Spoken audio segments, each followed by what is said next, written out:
नमस्कार साथियों, आज जो अपन जिस टॉपिक की चर्चा करने वाले हैं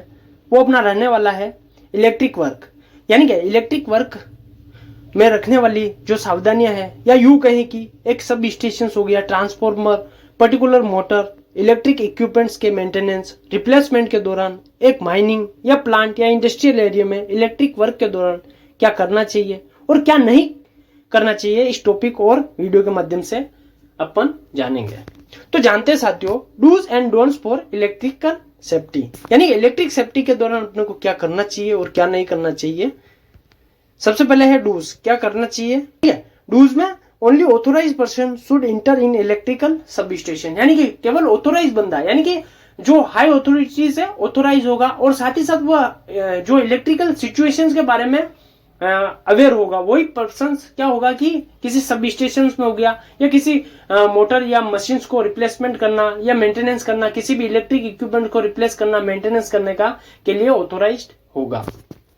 नेक्स्ट है never work on electrical equipments without Lotte and work permit, यानी कि कभी भी जो इलेक्ट्रिक इक्विपमेंट्स है उस पर विदाउट लोटो और परमिट के अपने को काम नहीं करना है। नेक्स्ट है डूज एंड डोंट्स में before starting work on electrical panel always wear arc flash suit and electrical hand gloves, यानी कि हमेशा यह सुनिश्चित करना है कि जब भी आप इलेक्ट्रिक इक्विपमेंट्स पर काम कर रहे हैं तो उससे पहले अपने को जो आर्क फ्लेश सूट है और जो हैंड ग्लव्स है, इलेक्ट्रिक हैंड ग्लव्स है, या जो भी एसेंशियल पीपीज है वो अपने को पहनकर ही उस इलेक्ट्रिक इक्विपमेंट्स पे काम करना चाहिए। डोंट्स में है do not operate the VCS When equipment is running, यानी कि वीसीएस को ऑपरेट नहीं करना चाहिए जब इक्विपमेंट रनिंग कंडीशंस में हो। यानी कि वीसीएस से अपन यदि अपन समझे तो, यानी कि वीसीएस से यदि अपन समझे तो ये एक हो गया विजुअल कट ऑफ स्विच हो गया। यानी कि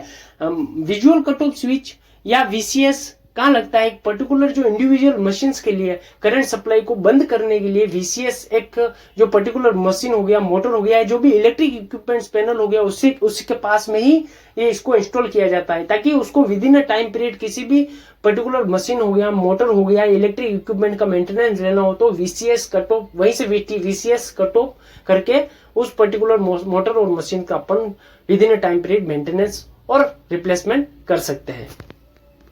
नेक्स्ट है check the gloves for leakage by इम्प्लेंटिंग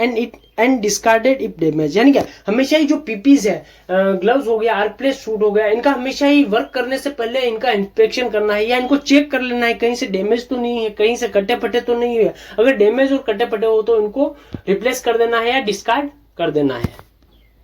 do not use damage untested unchecked portable tool, यानी हमेशा जो भी पोर्टेबल टूल्स, यानी कि जो भी इलेक्ट्रिक पोर्टेबल टूल्स है उनको विदाउट अनटेस्टेड, यानी कि टेस्ट किए बिना या चेक किए बिना या जो डैमेज है उनका हमेशा ही अपने को यूज नहीं करना है। Use portable tools with 30 mA RCCB, यानी कि हमेशा ही इलेक्ट्रिक पोर्टेबल टूल जो 30 milli ampere residual current circuit breaker का ही अपने को यूज करना है। Do not use gloves after expiry date, यानी जो भी एसेंशियल पीपीज है रिलेटेड टू इलेक्ट्रिक वर्क के दौरान उसका हमेशा ही अपने को इंश्योर करना है कि एक अच्छी कंडीशन में होना चाहिए, साथ ही साथ एक्सपायर तो नहीं हो गया है, साथ ही साथ कट्टा फटा तो नहीं, आदि अपने को चेक करना है। अगर इस कंडीशन में हो तो उससे अपने को यूज नहीं करना है। Always use personal lock on VCS visual cut off switch पर, यानी कि हमेशा ही जब भी मोटर और मशीन का रिप्लेसमेंट हो, मेंटेनेंस के दौरान जो पास में लगे हुए वीसीएस डिवाइस है, यानी कि विजुअल कट ऑफ स्विच है, उसको हमेशा ही पर्सनल लोटो से इंप्लीमेंट करना है। यानी कि पर्सनल लोटो उसके ऊपर अप्लाई करने के बाद ही अपने को कोई काम, इलेक्ट्रिक काम परफॉर्म करना है। नेक्स्ट है do not cross the arc flash protection boundary without proper PPEs, without proper PPEs, यानी आर्क फ्लेश सूट हो गया है, जो भी एसेंशियल पीपीज हो गया, ग्लव्स हो गया है, इनको पहने बिना अपने को जो मतलब मान लीजिए जो सब स्टेशन हो गया, ट्रांसफार्मर की जो आर्क फ्लेश प्रोटेक्शन बाउंड्री बनी हुई है उसको क्रॉस कभी नहीं करना चाहिए विदाउट पीपीज के।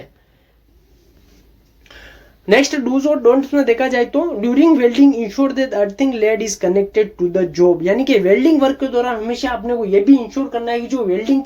वेल्डिंग मशीन में जो अर्थिंग लेड है वो कनेक्टेड है या नहीं है, और जो कनेक्टेड है तो वो प्रॉपर तरीके से कनेक्टेड है, ताकि जो एक्स्ट्रा करंट है वो उस अर्थिंग केबल के थ्रू ग्राउंड में चला जाएगा।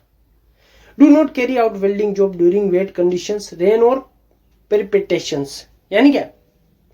गिल्ली स्थिति में या बारिश हो गया या प्रीपेटेशंस में welding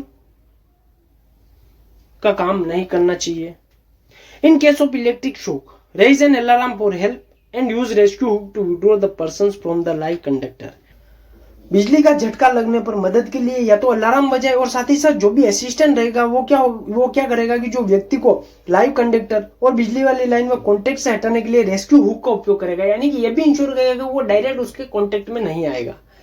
do not directly come in contact with electrocuted person before isolating him from the supply, यानी क्या बिजली से झुलसे व्यक्ति के सीधे संपर्क में नहीं आएगा। जो भी असिस्टेंट होगा, जो भी रेस्क्यू टीम का पर्सन होगा, वो सबसे पहले अपने आप को आइसोलेट करेगा। किससे करेगा? सबसे पहले तो जो इलेक्ट्रिक सोर्स उसको प्रोवाइड हो रहा है उसको कट ऑफ करेगा या उसको आइसोलेट करेगा, और साथ ही साथ ये भी इंश्योर करेगा कि उसने जो भी एसेंशियल पीपीस है, जैसे मान लीजिए आर्क प्लेस सूट हो गया, ग्लव्स हो गया, ये सारे